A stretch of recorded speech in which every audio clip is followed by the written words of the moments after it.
Thanks everybody for joining. This is Bill Van Orsdel from Book Fuel with this evening's Self-Publishing Wednesday webinar. The subject of our webinar tonight is prepping your book for TV or film opportunities. I am so pleased to have a guest with us tonight, Philippa Burgess. We'll introduce her in a moment. But before we get started, I want to let everybody know that we're capturing this as a recording for playback later. Sometime around midnight tonight, you all get a link back to this recording. So if you have to leave early or you want to pass it along to a friend or another author, you're welcome to do so. You're also welcome to send me a request for the slides. I'll be happy to share them with anyone. We've got a lot of text on the slides tonight, not so many pictures, but we've got some of the basics captured of what we're going to be talking about tonight. And let me just run through our basic assumptions. And assumption number one is that you have completed or you're working on a book. It can be fiction or nonfiction. You haven't sold or given away your TV, film, and video rights. And like most authors, you're interested in seeing your work up on the big screen or on the little screen. So pretty simple stuff tonight. I think it's kind of exciting. Just, of course, a quick word from our sponsor from Book Fuel. This is not a sales pitch, and this is not a how to do it. This is more like a what to do. We're really going to have an interview format tonight where I'm going to ask Philippa a lot of questions about her experience in Hollywood helping authors do this exactly, transform books into TV and movie projects. Of course, Book Fuel, our sponsor tonight, is this web-based wizard. It's essentially an assistant publisher. It helps you walk through all of the self-publishing steps to help you make sure that you produce a professional-looking book.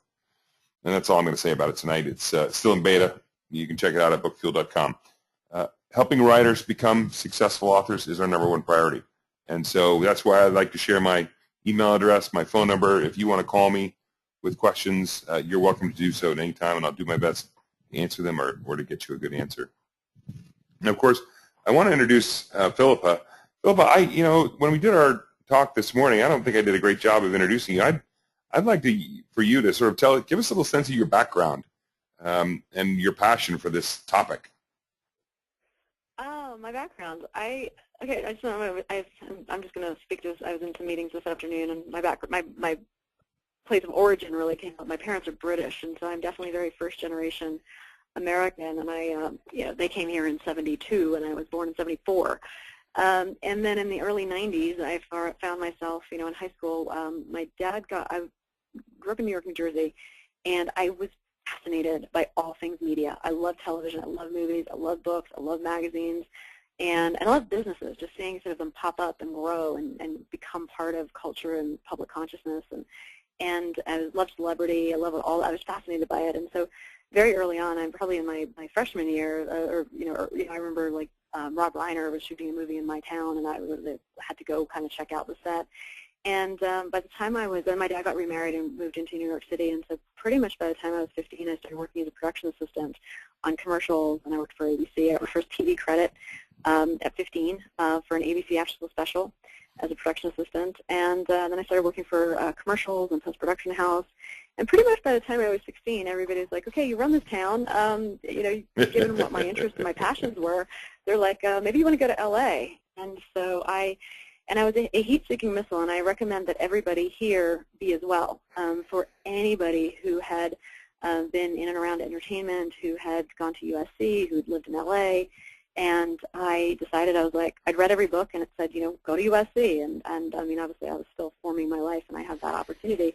I went to USC, and it was interesting that I wasn't the filmmaker, and so I actually ended up double majoring in film and international relations, and that speaks to a lot of my passion, which is I'm very interested in the world, and given that my parents had traveled a lot and lived in a few different countries and worked overseas, I was also very interested in the economics and politics of things, and so a lot of what we'll talk about tonight is I'm pretty good at seeing sort of the big picture and kind of how things work and how you sort of find your way and why things are done the way they're done and things like that. So what I sort of might, again, fuse is interest in sort of the economics and politics of entertainment and media. And then, of course, I went out to USC, and though I had done commercials and television, everybody was looking at me, but you haven't worked on a feature film. So I said, okay. So that next summer, I was back in New York City, and I was, again, back to being a heat-seeking missile.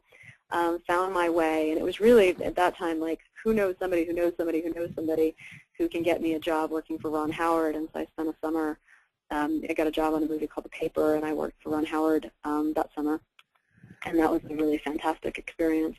And then left USC and started working it out, again, reading all the books. So the advice was go work at a Hollywood talent agency. So I spent 3 years working in the motion picture lit department at ICM, which is one of the major agencies.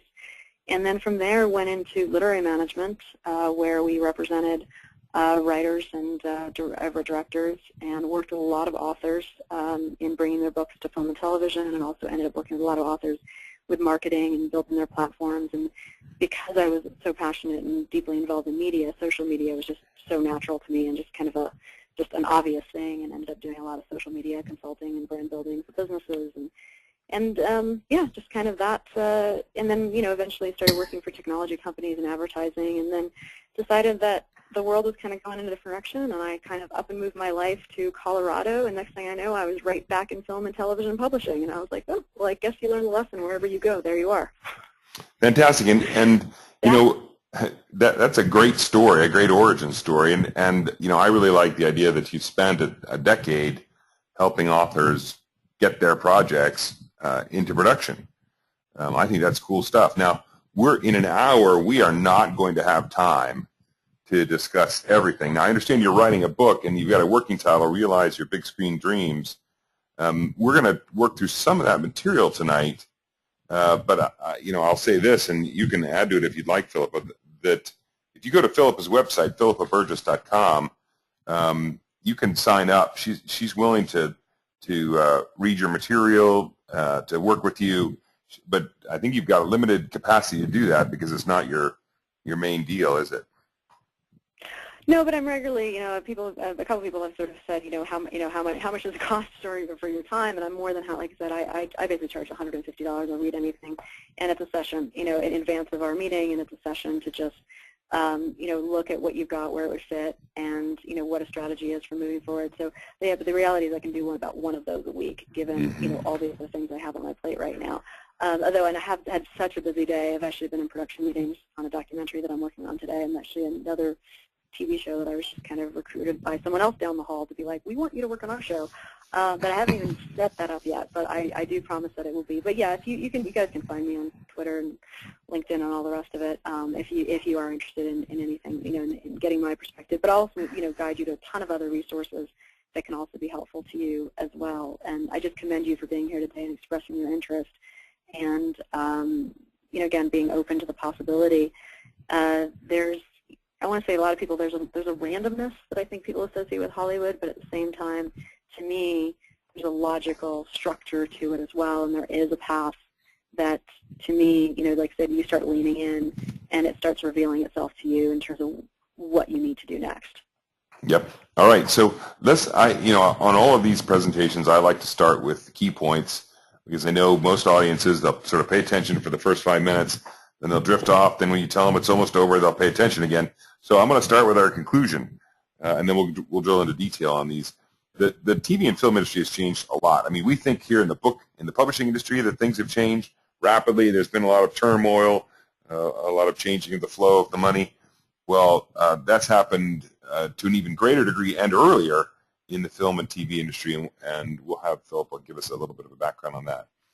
You also need to understand that, you know, although we talk a lot about, especially in some of our other sessions, about knowing what your book's genre is, knowing what your Amazon browse paths are, understanding the genre tree in Amazon and how it's different for books and ebooks and how it's different from the BISAC codes. Hollywood throws another wrench in the plan. They categorize your work differently at sort of the initial layer, and then also at the genre level as well. So you need to know what those are so you can figure out where you might fit, where your work might fit.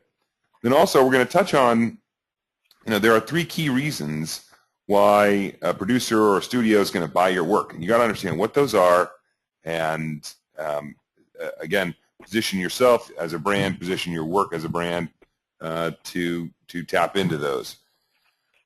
There also might be some content adjustments that you want to make to improve your fit for TV and film, and we'll talk about what those are. you know, when Philip and I first talked about this, I thought, oh yeah, sure, this is great. But frankly, unless you have an uncle that works in Hollywood and you get really lucky, this will never happen for me. And Philippa assures us that that's not really the case anymore. Yes, of course, it always helps, but there are some, as she said, some very logical, structural, strategic things that you can do to move your case forward, and it's much different than it used to be in the past. And then, sort of the last key point is, if you don't own your film and TV and video rights, your subsidiary rights, then you've got nothing to sell. So don't give them away. Don't sell them. You know, whether you're traditionally published or self-published, be very careful. Most of the people who'd want to take those from you have no intention or capability of using them effectively. So you should always keep them for yourself. So let's jump into why does this matter? Why should we bother to spend 45, 55 minutes talking about this? Well, it's pretty simple. Movie and TV tie-ins can increase your book sales, and that's what we're big fans of here at Book Fuel, is how do I increase my book sales? And, of course, selling the film or the TV rights either as an option or selling them outright, we'll talk about the difference between those two, is another source of revenue. And who doesn't like revenue related to the stuff that you spend so much time working on, your books? And of course, who doesn't, you know, it's a little bit of a bucket list thing. Who doesn't want to see their work on the big screen or on the little screen? I'd love to see my story up there. So, you know, I think it's a lot of fun to talk about this and talk about strategies to make it happen. My best guess is that Philippa is going to tell us that this requires effort and research. Otherwise, you are just waiting for a lucky break that's probably never going to come your way. You have to be prepared when the break presents itself. So, Philippa, start us off with, if you would, what's going on in this industry, and why is it so dramatically different than it was during the 80s or the 90s, and how can we take advantage of it as authors, mostly as self-publishing authors? Absolutely. Well, like I said, I've already dated myself, so I'm sort of pushing 40 now, so sort of having a 20-year view in terms of what we've seen. When I started, everything was in-person meetings and hardwired phones, and that was why you had to know somebody who knew somebody, because, you know, someone would have to pick up the phone and get you in a room, and that was kind of how business was done. And, you know, then you had, in the late 90s, the beginning of cell phones, and then you had the beginning of web pages and the beginning of email. And we also sort of just started seeing, you know, as these new media and communications came along, you know, viewing habits of how people engaged with movies and movie theaters, you know, also started changing, and you've gotten DVD, DVR kind of, I was going to say, well, first you had, you know, home video, and then you started getting cable, you know, premium cable channels, and you got extended cable channels, and then we've just seen in some ways sort of a huge contraction of the industry, sort of for like the studios used to make a lot more movies than they do, and now they really just focus on big blockbuster tentpole movies, and then you've kind of got like the indie breakout movies. There are much, much fewer in like mid-level movies, and of those mid-level movies, so many of them, more of them are based on books, and so that's a big challenge in the, which is great. I mean, actually, a lot of times as I've heard pitches at Pitch Fests and new screenwriters coming to me with ideas, I look at them going, you'd do so much better if you wrote that as a book, and you'd have so much more credibility within the industry and a lot more opportunity. And as authors, you do not need to be screenwriters. I'm really talking about, you know, how do you sort of bring a property that you own and put it in the hands of other professionals to do what it is that they need to do. So but again, we've sort of seen this sort of proliferation of, like I say, cable starting, you know, 2007 is like when they very first started creating original content. And now you have new buyers on the block like Netflix and Amazon are also kind of in that both production and distribution. And so we've seen, like I said, a consolidation on the feature film side, but a huge expansion on the cable side. And what you've also seen is so many more educational resources and pay-to-play opportunities to get material through the system. And, you know, we've seen a lot of, and again, I think the key is, you know, having a good opportunity to find, you know, how do you curate and navigate your way, understanding kind of which are the resources that are best and at the right time. But there, you know, to me, it still has high value to engage professionals to guide you at, you know, at critical junctures and lead you and in those ways so that you can have those opportunities, whereas before you really did have to know someone who knew someone. And now, like I said, you can sort of show up and you know, buy someone's time and say, hey, how do I, you know, get from here to here, and whether that is someone like myself who does some contract work or coverage services, conferences, other script consultants, I mean, who can really, and then doing those right things, like I said, you'll find producers and executives and representatives, in the mix. But before you spend a lot of time and money on any of those things, one of the things we want to run you through is your own self-evaluation of, is your material kind of something that would lend itself? Like, does it have really good visual elements? If we're talking film and long form, does it have a good story arc? Does the character change? So we wanted to look at sort of the things that, like, what makes a good film as opposed to what makes a good book. So films are very external, where a book could potentially be very internal. And so those are some, and then we're going to talk about genres and formats. And if you feel like, okay, I can see where my property would fit in the film and television landscape, understanding it is both a large landscape, but it's a very organized landscape. So there's very clear boxes, and you have to kind of look at, like, okay, does that make sense, and would that fit in that box? And if it doesn't, moving on and saying, okay, well, what do I write next? Could I get it to fit in the box? And that's actually one of the reasons I think reading screenwriting books is incredibly valuable as a novelist, not because I want you to write screenplays, but to understand what that underlying story structure is, of how to keep that pacing really tight so that somebody can actually read your book and be like, wow, this feels like a movie. And so sometimes, by engaging sort of some of that craft into your writing as an author can only improve your writing going forward. That's great. So, well, let's talk about categories for a minute. I mentioned earlier that Hollywood views things a little differently. I've got from your notes there are 4 key categories, starting with real world fiction. Tell us how that works.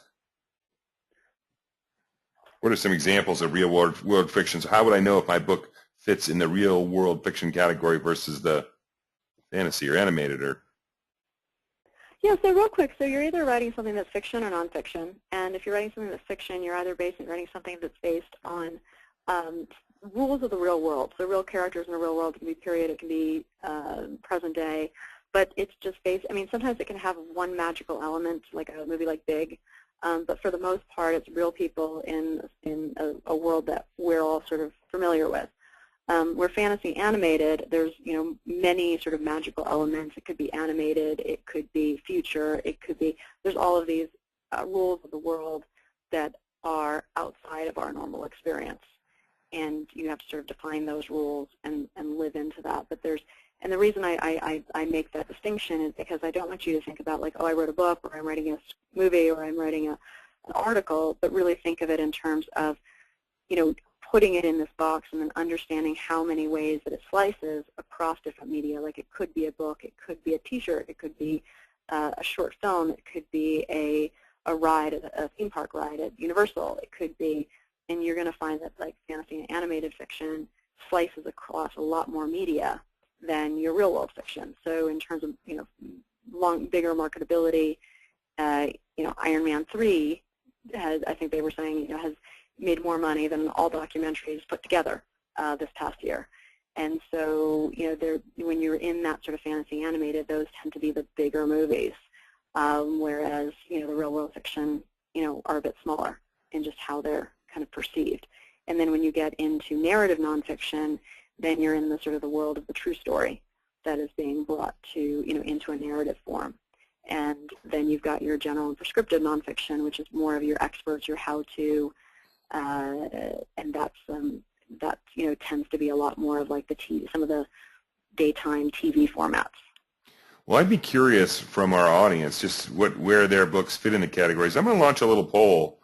If you do me a favor and just click on the screen by the little radio button next to the category that matches your book, let's just get a sense of where everybody is out there.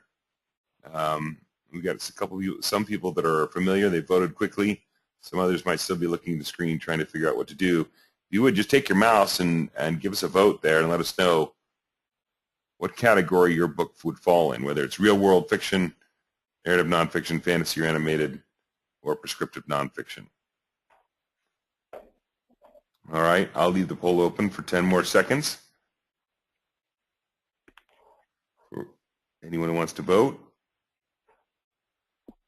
All right, I'm going to close it. Let's take a look and see what we've got. So a very interesting split. Let's share this. We've got about a third real-world fiction, and then 2/3 fantasy or animated fiction. So no nonfiction writers on the call tonight. Okay, that's good to know. Let's dig into feature film genres, right? So this is the dark versus the light. How does this apply, and what can I, if I can slot my story into my fiction story into one of these, and what sense do I make of this, Philippa? So I have a quick question. Hold on a second. I have just changed lines. Is this okay? How's my audio? Echo's gone. You're good. Okay. All right. So we've got feature film genres. I mean, this is one of the, I was going to say that the formula for, well, especially for film, is give us the fresh and the familiar. And the familiar is they want a box. And so when you look at sort of pitching whatever you have, you want to look at sort of what is the film genre that you're pitching into. And there's basically 8 genres. On the dark side, action, thriller, horror, drama. Sorry, I'm reading off your slides. You just flip those around. On the light side, action comedy, romantic comedy, broad comedy, and dramedy. And so those are your genres. And so if you are looking at like, okay, does my book translate into film and television, you want to kind of figure out, which of these genres does it fit into. If you're talking, and again, I'm going to be this is long form, because a lot of times when, and even a lot of book agents that I used to talk to, actually this is actually how we got a few book properties to represent into episodic television for network, is because I realized that a lot of agents, book agents out of New York, would talk about film and television, only ever be talking about long form. And when I informed them, I'm like, oh, well, actually, we're really looking to package and put together some things for network television that's episodic. They're like, oh, yeah, we actually don't even think of that. We wouldn't even know how that's put together, and it's a very different process. So for now, we're going to kind of look at long form, and then of course we can drill down a little bit into if you have things that can sort of fit the TV episodic world. So for this, each of these, think about it as eliciting one singular emotion from the audience for the entirety of the film. So action is going to be adrenaline. Thriller, it's kind of that edge of your seat. It's got a little bit of the adrenaline, but it's also very intellectual, kind of like what's happening. There's a puzzle to figure out. Horror, fear. And then drama, a good drama should make you cry. Light action comedy, it's going to, again, it's got a little bit of adrenaline, the humor. Romantic comedy, it's going to pull at your heartstrings. It's going to have that boy meets girl, boy loses girl, boy wins that girl back again. Broad comedy, it should be side-splitting laughter. And dramedy, has a little bit of that bittersweet, you're going to laugh, you're going to cry, it's going to, and the thing about it is that drama and dramedy are the least commercial, and the only way those typically sell is because it's either based on a best-selling book that the audience is already familiar with, and or there's an actor involved or actors that they really trust to go on those journeys with. So it's that's a big part of where you get into that. The need to package things is the drama, the dramedy. But really, if you have a commercial piece, it's going to be the 6 genres of action, thriller, horror, action comedy, romantic comedy, or broad comedy. So that's really first and foremost, if you can look at your book property and say, hey, does it fit into one of those 6, then you've really got something. Yeah, for the feature world. It's hard for me to think of a book that's a romantic comedy or a broad comedy. Is that something that comes through when the screenwriter gets a hold of a dramedy, that they can ramp up the comedy element of it, or maybe I just don't read those kinds of books and there's plenty of them out there and I should get out of my cave sometime? I want to say there are plenty of them out there. Trying to think about, I will say I've seen, especially for comedy, now we actually can kind of come into the episodic world for a minute. I've actually seen a number of books very well translated into TV shows. But actually, I'm kind of, again, throwing this one way back, but one of the reasons I always say, like, write a book is you control the underlying rights. And a book doesn't have, it can have a lot of insight and information into characters and their world, or it can have very little. I remember back in the day seeing How to Lose a Guy in 10 Days, and it was literally a book with stick figures and no more than 5 words on a page. And it has been turned into a movie, a comedy. It has been turned into a TV show, And that is an example. And Legally Blonde was a book. I mean, and there's hundreds of others that are out there. So maybe I should broaden my horizons. Oh yeah, they're out there. All right, great. Let's drill into television formats for a minute. Does my target format, or when I'm thinking about my book, and of course some of these are in the nonfiction world as well, but are there things I should think about when I'm targeting a particular format that's not the feature film format with my work? Well, and let me actually just do a quick compare and contrast. And other things you want to be thinking about is that in the world of film or long form, the character changes. There's a huge arc, and there's a huge just growth of the character from beginning to end. They change, their world changes. They have to sort of step up and show the courage and overcome, a series of challenges, and to get to a satisfying end. And again, the whole point of a film is that character arc, that character change. In television, the characters never change. The circumstances day to day around them change, but the character interactions are always going to be the same. So, Big Bang Theory or 2.5 Men or just any of those sort of, especially the situational comedies, but even your procedural dramas and all the rest of it, you know exactly what you're going to expect episode to episode as far as who the characters are and typically how they're going to behave. The interest comes in sort of seeing what they're going to bring, in and around these different situations. Mm-hmm. Now, Nathaniel's got a question. Oh, sorry, go ahead. Oh, no, that's it. And then when we were talking before about where I was saying drama and dramedy are sort of the least commercial, and I want to say for feature film, but they tend to have usually find a home in long-form cable. Okay. So Nathaniel's got a question for us. He says, you can see hybrids of these genres, right? And I think he's probably talking about feature film genres, and I'm trying to imagine what a mashup might look like here. Well, there's hybrids because there's a lot of other words. Like I was going to say, you can oftentimes say a psychological thriller, or you can say sci-fi, and yet, and there's other, sort of subgenres and other things. Some of this is my language, and this is how I break the world in, because what I realized, again, selling literary material, is that what a producer or studio executive is looking for is what is that underlying consistent emotion, what is that promise to the audience. Everything else is window dressing. And so you want to sort of figure out, like, again, what is that core emotional driver, and you can then, and one of the reasons, executives will pass on material is if they don't know what it is, and that's, the formula is to give us the fresh in the familiar. But you need to own what the familiar is, and owning the familiar. Otherwise, you get things like it's a feathered fish, or it falls between chairs, meaning they don't know where to put it. They're not going to know how to sell it. Okay, got it. Okay, so push versus pull marketing. I've got my book done, and now this all sounds very interesting. I guess I believe you that it's possible to take proactive steps to move my work toward film and TV.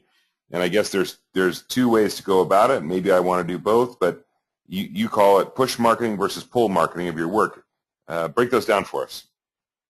So push marketing is everything that you need to do to sort of show up in the entertainment industry and ask the right questions and just lean in and start to explore and show it, like take advantage of some of the pay-to-play opportunities, and you may want to again invest in sort of going to some of there's a handful of conferences depending on sort of which direction you're looking to go, and there's ways again that you're reaching out and putting yourself out there and asking those questions to say, how do I move this mission forward?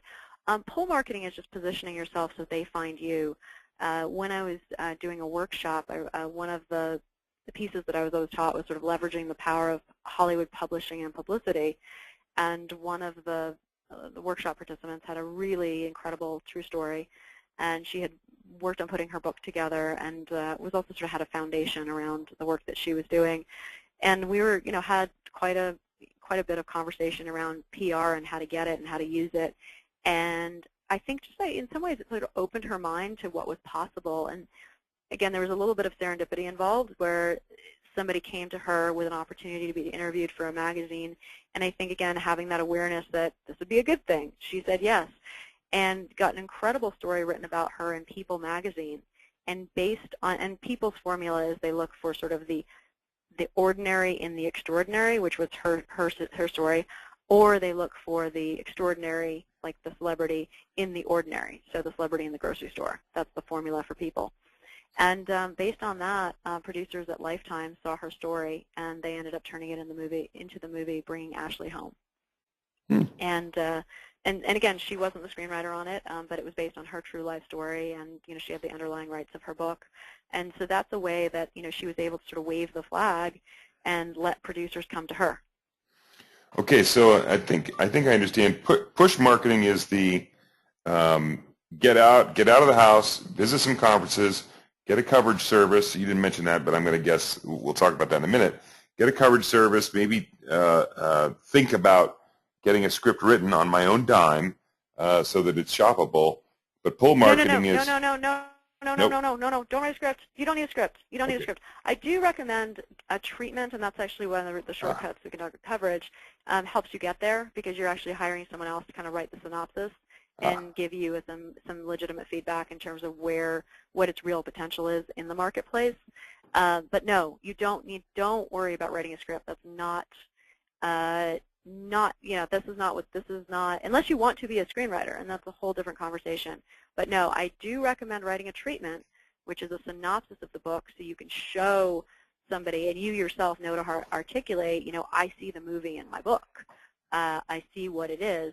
Like I said, I do some private consults on occasion, and one of the guys that I'm working with is writing a book that's a memoir, and I had him pull out a treatment and really kind of, and actually there's a wonderful book that I highly recommend by Chris Soth, S-O-T-H, called $1 Million Screenwriting, and he sells it as an ebook, I believe. I don't know if it's, but it really takes what they teach at USC, the 8 sequencing, the 8 beats, and so you take that 3-act structure, and it's 2 beats in the beginning, 4 beats in the middle, 2 beats at the end, and describing kind of what needs to be in each of those beats to get you to a movie. But I'm like, okay, you use that to sort of create and structure a treatment that sort of shows a beginning, middle, and end, defines kind of, that this is within a particular genre, and shows people where the movie is. And so when I had him sort of do the first version of it, and I was telling him stuff, and I don't know that he was hearing everything I was saying. I know he was trying to, but it wasn't so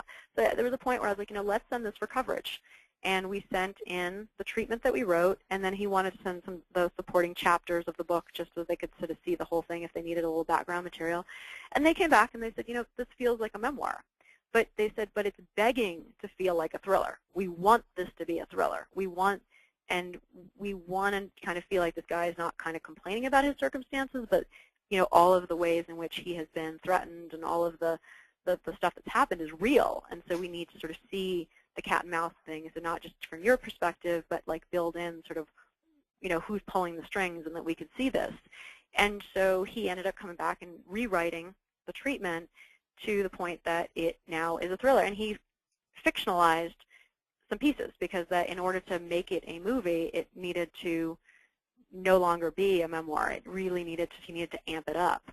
And what he came back with was actually really cool, and I'm really excited about it. And now, again, this is where there is a personal touch, and that's why I said you do need to lean in, and it's not just sort of like that you need to know someone who knows someone. You need to now be proactive about building relationships because you do want to get to a place where you have some go-to people that you can ask questions and have them lead you in specific directions. Mm-hmm. And in this case, there are screenwriters that I know that I actually think would kind of find the story pretty cool. So I know in like the next couple weeks, that's my job, is to reach out to them and say, I got a true life story I'd like you to take a look at, and then I can sort of send them. And I'm actually wanting to send them 3 pieces. I want to send them the fictional treatment, I want to send them the memoir treatment, and then I want to send them a few like ripped from the headline news stories about like why this story is kind of interesting and relevant, mm-hmm. and kind of where it comes from. And so that's, again, a little bit sort of where that treatment has value and where that coverage service has value. All right. So so we talked about push marketing. Pull marketing is, of course, it's this list of things we've got here. This looks a lot like the list of things that I'd probably try to just promote my book and generate momentum with my book. Absolutely, because that's what you're doing. You're waving the flag for the book. I mean, not that this is not meant to sort of in any way put anybody behind, but just in terms of if you want to sort of look at it from the high end, I was on Wikipedia and I was looking up just top best-selling books and looking at things that if a book has sold over, I think it's like 30 million copies, there's about an 80% chance that it will be made into a movie. If it's sold 20 million copies, about 50% chance, and if it's sold 10 million copies, it was down to I think a 30% chance. And then if it was fiction, across the board, anything that sold over 10 million copies, fiction, pretty much had a 60% chance of getting produced.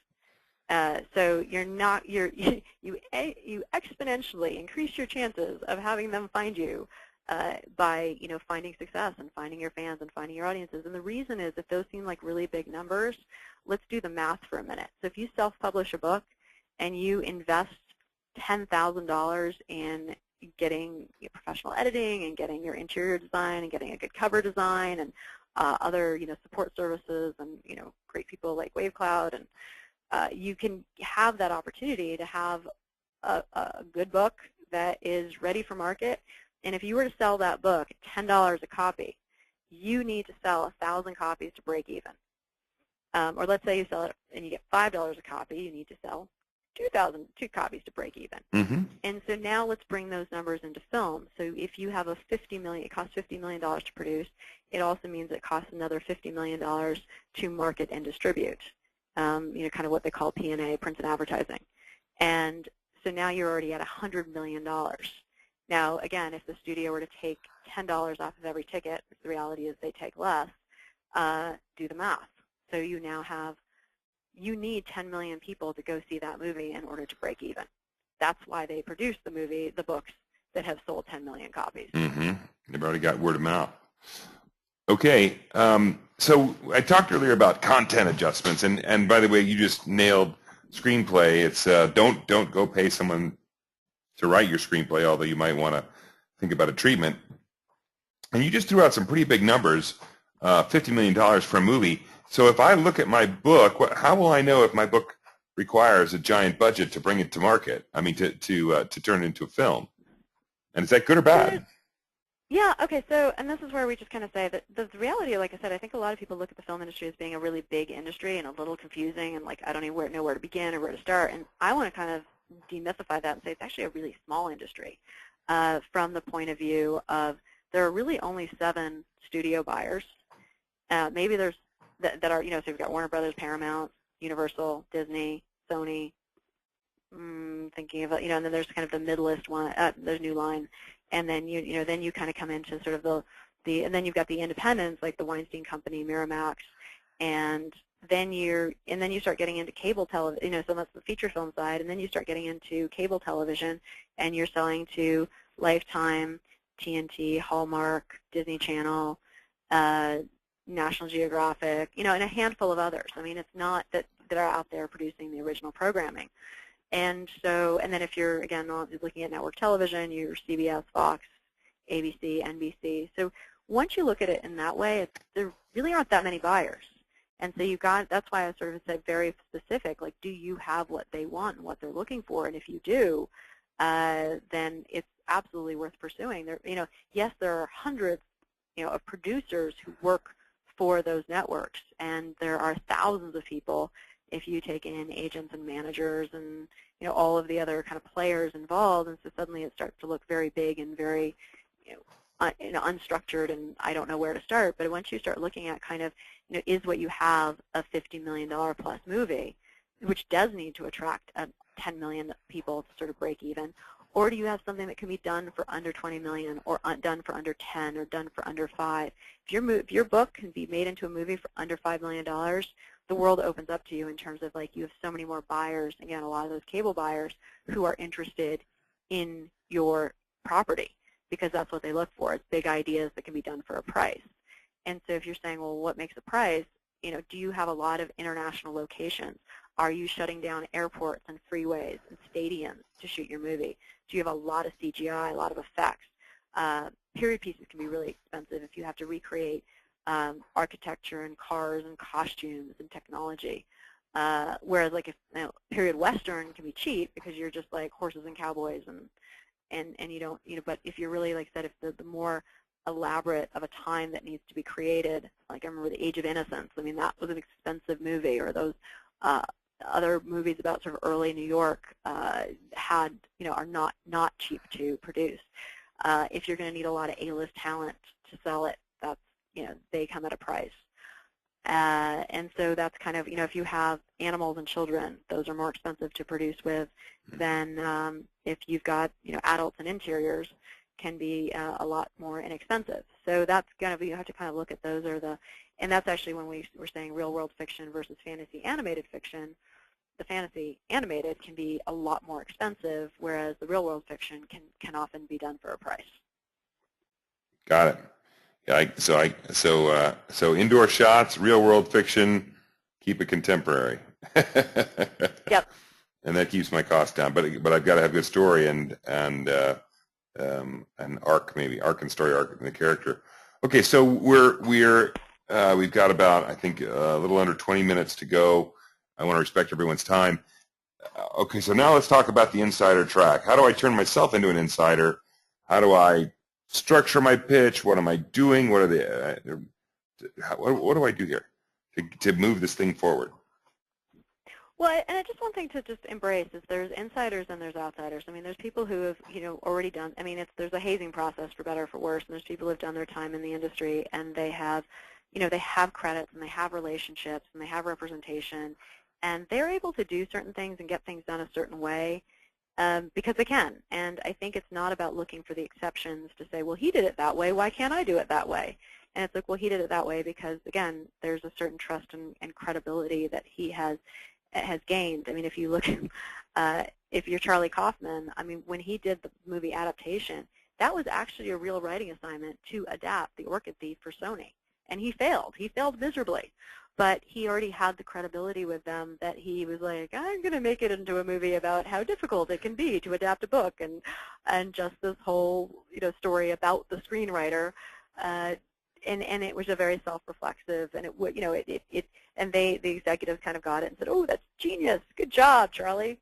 And but if someone else had kind of had has, I'll call it the audacity to do that, they would have been promptly fired and not, so you got to be careful and but being an outsider, there are roads in, and you just have to sort of play a little bit more by the rules. And you have to, I think the key is you just start by being a student, and you start by asking, and you start by, again, seeking advice. And sometimes you're going to have to, again, show up and pay for that advice, and that's okay because you're a student and you're just learning, and you're asking for direction, and you're making friends. I mean, one of the reasons I recommend classes is that you're able to meet your peers, and you're meeting people who are at similar stages to you, or one or a few steps ahead. And I think it's, and whether you're also meeting people that and feeds that you're following on Twitter or blogs, the resources that we've listed as coverage services also sort of come with a lot of articles, and find the people whose voices you trust and you like, and lean into building relationships with them, because there will be a moment in time when you get an offer that for representation or for to shop your work, or to option it, or to buy it. And you need to make a decision super fast about, is that a way you're going to go or not? And you want to have 5 people in your circle that you can pick up the phone and say, hey, I got this opportunity. What do you think? And obviously trust your own gut, but it's really nice to already have people who are in your circle who can help advise you at multiple junctures on your journey, because there will be a lot of questions and just information that you're going to have to field. And so again, by leaning in and learning and building a community, that can only help you. So tell me again, what exactly does a coverage service do for me if I've got a book done, and in the case of our audience today, a fictional book done? What is a coverage? Why do I want a coverage service? What are they going to do to help me? Well, coverage was, for a long time was just an inside industry thing that, was among studio executives and producers who were, and agents and managers who were crazy busy in between meetings and needed to sort of be able to speak knowledgeably about a project that they were in some way helping to facilitate some part of, but didn't necessarily have the time to sit down in the middle of a very, very busy workday and say, I'm going to read a script now, when they're fielding, hundreds of phone calls and running between meetings. And so they have story departments that will read the script, and be very thoughtful about what works and what doesn't work, what could work better, what are the roles, what's a synopsis, the whole, and so that, so it starts, it gives like a log line, it gives, period, genre, what are the major roles, it gives, synopsis, and then it kind of gives, some comments about what works about it, what could be better, and that was, again, always within the industry. And again, as soon as we had the internet sort of show up and the whole world of pay-to-play started to evolve, we then started to see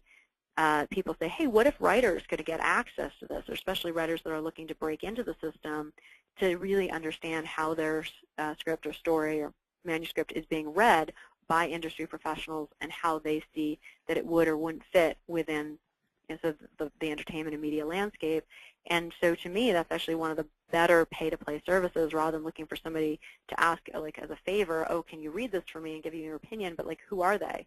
Whereas these guys are freelance readers. They read for studios, they read for networks, and now they're, they pick up work to read for these coverage services. And so the people who are reading your work are very savvy about what's being developed around town, what's being made, and that's another, another reason why, like, why something will or won't work may also have to do with competitive development. They might be saying, it's good, but it's too familiar to something else that is, already being made. And so that's, something that you need to get that insider perspective is incredibly valuable. Okay, fantastic. Okay, so I think we're definitely getting towards the end here. Let's talk about, uh-oh.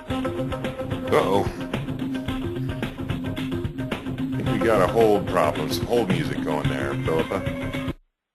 Oops. Oh, hang on, just 1 second, guys. Hang on. Uh-oh. So I think as soon as Philippa gets back, we're going to talk about the 3 reasons that buyers buy, competition, and she started to touch on this before, but we'll just let her clear that up real quick, since it's probably hard to hear. Hello. Me. Hey, no, sorry, guys. That's right, Philippa. Hello. No worries. We enjoyed the hold music. So. Oh, I didn't realize that's right. I've been in production meetings all day, and so I'm actually at someone else's office, and they were like actually telling me how I could leave. I'm like, okay. Uh-oh. So they've locked the front door. So 3 reasons that buyers buy. We're right here at the end. Give us a sense of competition, the element, attachment, corporate mandate. What's that mean? So it means that, okay, actually I want to back up 1 second. So when we talk about coverage services, and again, you have to ask them for sort of quote on a manuscript and how long the manuscript is, but a typical screenplay, or like I said, I have gone ahead and submitted, some pieces of a book with a treatment, it's $129. So to me, that's not a bad investment to be like, hey, is there, where would my, work sort of fit in? And if you get recommended, which not a lot of stuff do, they can be some of your best friends in helping recommend you to the appropriate representation or producers or other people who may very well be interested in what you have. So that's why I do think those are really good resources. Okay, so now we'll jump ahead to 3 reasons buyers buy. Number 1 is everything you're dealing with is subjective. Like, I think your book is good, someone else doesn't think it's as good. That's completely my opinion of what is, and so when you're dealing with a lot of money at stake, and why are, someone who's in a corporate position having to justify it to their boss, or, or their new boss, why did we buy this project? It really helps to be able to point to things that are completely objective. And so competition is objective. It's, if we didn't pay money to take it off the table, somebody else would. And so the idea is it also sort of validates it as being good because other people were interested in it. So there is an idea of competition and creating that sort of scarcity or fear of loss that gets things to get pushed off the table. Otherwise, you'll find that people will like you to death, and they'll all say, oh, this is great, but nobody actually wants to pay you for anything because they don't have to. The second one is elements or attachments, which is there's an actor, director, producer, somebody's involved in this project that other people really want to be in business with, and so they will pay money because they're like, oh yeah, we definitely want into this project because of that. So for example, My Big Fat Greek Wedding, the element or attachment there was Rita Wilson and Tom Hanks, because they were championing the project as producers, and Gold Circle, who financed the film, really wanted to be in business with them. And the third one is corporate mandate, which is basically the executives doing their job because it's exactly what their boss asked for. So, for example, say they wanted to make low-budget horror movies and they wanted to take advantage of the New Mexico tax incentives, so they say, can you bring us a horror movie set in the desert with teens? You find that project, bring it in, they buy it. So, and that's actually when we talk about cable buyers are incredibly driven by corporate mandate. And I would encourage you, if you think that you have something for a cable buyer, go to their website, see what their counter-programming is, see how they define themselves, see who they see their demographic as, and just energetically feel, like, does that feel like it was the right match from what you thought it could be? And, again, those are very, very much driven by corporate mandate. And then the other thing I was also say, again, if we talked about can you do it for under 5, movies that I've gotten involved in recently are actually all under $1 million. I've got 2, micro-budget films that we've sort of manually crowdfunded. I say manually because they're not online, but they're being funded, $5,000, $10,000, $25,000 at a time through multiple supporters of the filmmakers, and that's actually how I got involved in the project, because I basically recommended that the filmmakers finance their films that way, and they did, and they came back to me and we go, okay, I got a budget, let's go. And that's that's something else we're seeing. So if your story can be done for a very small price, getting to know filmmakers, because filmmakers are looking for good stories. And obviously there's a relationship there, and you have to trust them, and you have to kind of know what they're up to and what they're about. But we're definitely seeing a lot more filmmakers being self-empowered to say, give me a budget, I don't need much, and I'll go make my movie. So there's that's kind of a whole other landscape. Just some final technical details here. So I get someone who gets familiar with my story. Maybe they go up on Amazon, they buy my self-published book, and they call me up and they say, "Hey, I'd like to shop this around on your behalf. Can we? Is there a well-understood form for the way that relationship happens? We whip out a standard form, a standard contract, and both parties sign, or is it more informal? And what's the difference between that and then tell me about options versus purchase agreements and what I need to be thinking about." Yeah, so we, in the past, when we represented in shopping agreements for people who, when we were managers, we technically controlled the property on behalf of our clients, so we felt secure in being able to negotiate that. But there were other people that we were shopping as producers that we didn't represent them, and we wanted to secure the rights so that when we brought it to market, we were protected in that deal. And we like shopping agreements because shopping agreements basically didn't set any terms, didn't set any prices. They were very short term, and they were entirely designed to say, we're going to introduce it to, the set buyers that we have in mind, and we're going to trust that you'll negotiate in good faith, but we're not the one signing the check. So we're just going to trust that when we find a buyer who's ready to write a check, you'll negotiate directly with them, and we'll be protected, and we'll negotiate directly with them. And that's exactly how we put together the projects that we sold to Lifetime, to Hallmark, to CBS, to ABC, and to Disney Channel. Were all based on shopping agreements, and they worked really well for us because an option agreement predefines all of the final sale terms. And so exactly what you're going to get paid is already predefined, even though they're not necessarily paying you anything or much up front, and your real sort of payment comes from their ability to execute and turn the property into, move it into production. And then purchase is just outright, you get paid up front. There may be a production bonus, meaning you get paid up front, but like if and when it finds its way to production, you may get sort of another check thereafter.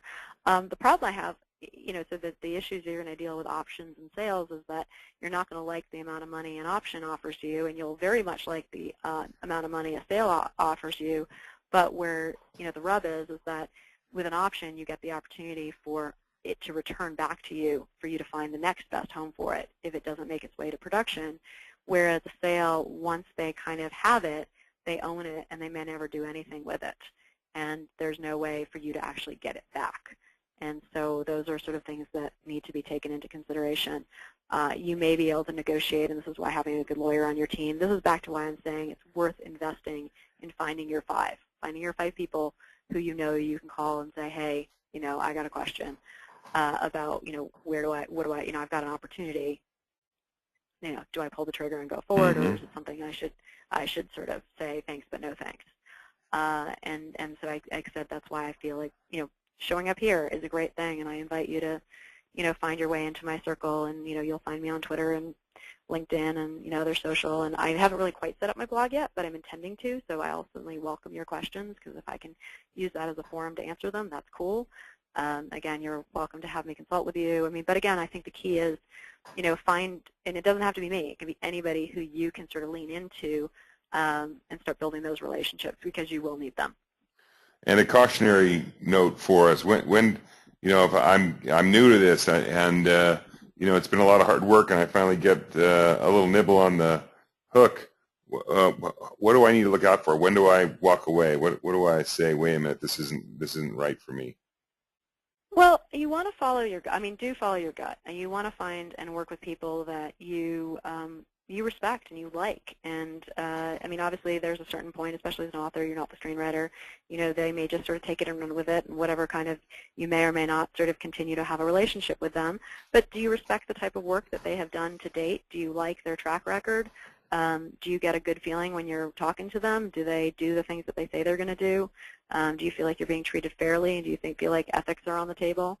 If any of that kind of stuff starts feeling weird to you, you want to question it. And again, look at people's background. IMDb gives you people's credits. It's interesting that I didn't kind of mention this before, that you sort of note that I'm an actress. I've never really had much aspiration to be an actor. Probably my earliest aspiration to be an actor was when I was a freshman in high school, and I auditioned for the senior play, and I didn't get in. And I looked at the cast list, and I was like, oh, they cast all their friends. Oh, that makes sense. And then I went up to them, and I was like, how can I help? Can I work backstage? And they're like, yeah, we'd love you to do that. And then I spent my entire high school career doing stage managing and kind of everything I could possibly do behind the scenes in the theater. And so I think a lot of it is just being, just again, are these people that you know and can do your research and find out that they've got a pretty good reputation in doing what they do. Well, of course, I gave you the title of actress here because when I looked on IMDb, you're credited as I think it was Jeff's girlfriend in a short movie. I am, and this is again back to again, and this is actually one of the things. Everybody sort of again back to you say it's well, you have to know someone who knows someone, but you also have to lean in and show up. So wherever you live in the country or around the world, there is a local film festival. There are movies that shoot in your town, and you just kind of have to keep showing up and become a local ambassador and become an expert and become. You are an author and be celebrated as an author, but also lean into becoming an entertainment professional and learning and hanging out with other entertainment professionals and talk to filmmakers and just like I said, show up around that.